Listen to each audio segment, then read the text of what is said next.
Hi, everyone. This is Chris, and I just got an interesting question from a pastor.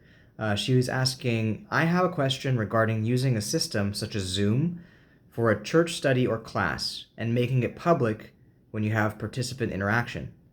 In the interactions, you can see the person in video at their homes and their name. What privacy issues are raised? Do participants need to agree to this? We're new at this. That's a really good question. And before I dive into it, I think that it's important to remember the goal. What are you trying to accomplish with the Zoom room?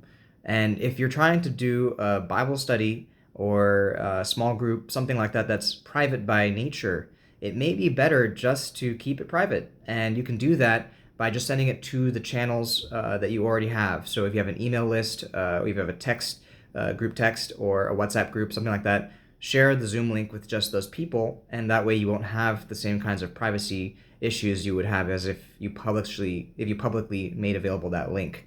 At the same time, if it was meant to be like a seminar, a worship service, a sermon, or something like that, there may be other tools for the job. You could use Facebook Live, YouTube Live to accomplish that.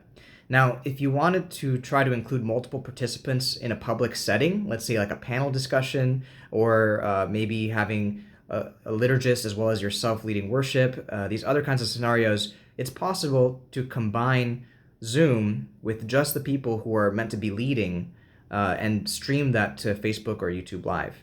And the details for that might be a bit complicated. If we are going to go dive deep into that and help you hands on in the virtual church training for how to do that, how to connect Zoom with other platforms so that you can have this combination of participation and public worship.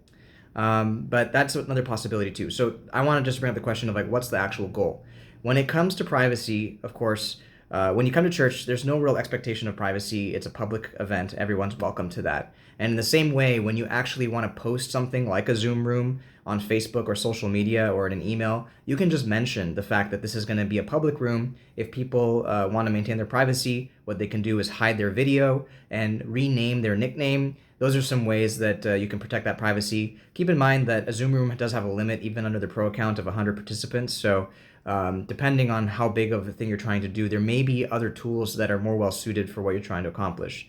But that's just an answer to that question that came up. It's a really good question. If you have more questions, you can keep sending them our way. And of course, I do want to recommend the virtual church training. That's the best way that we can actually help you come alongside you for the next 5 weeks. If you didn't hear, California was under lockdown. Illinois just announced a lockdown today.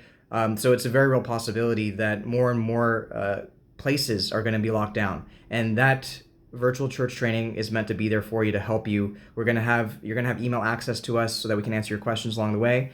And really, I think, and I'm hopeful that coming out of these 5 weeks and beyond, it's going to set up your church really well for how it can do ministry in a virtual future, even if you can't meet together. So just wanted to call that out one more time. The registration's open till Monday. But other than that, we're going to be praying for you. And we know that it's a hard time for all of us. So just keep the questions coming and we'll see how we can be of service.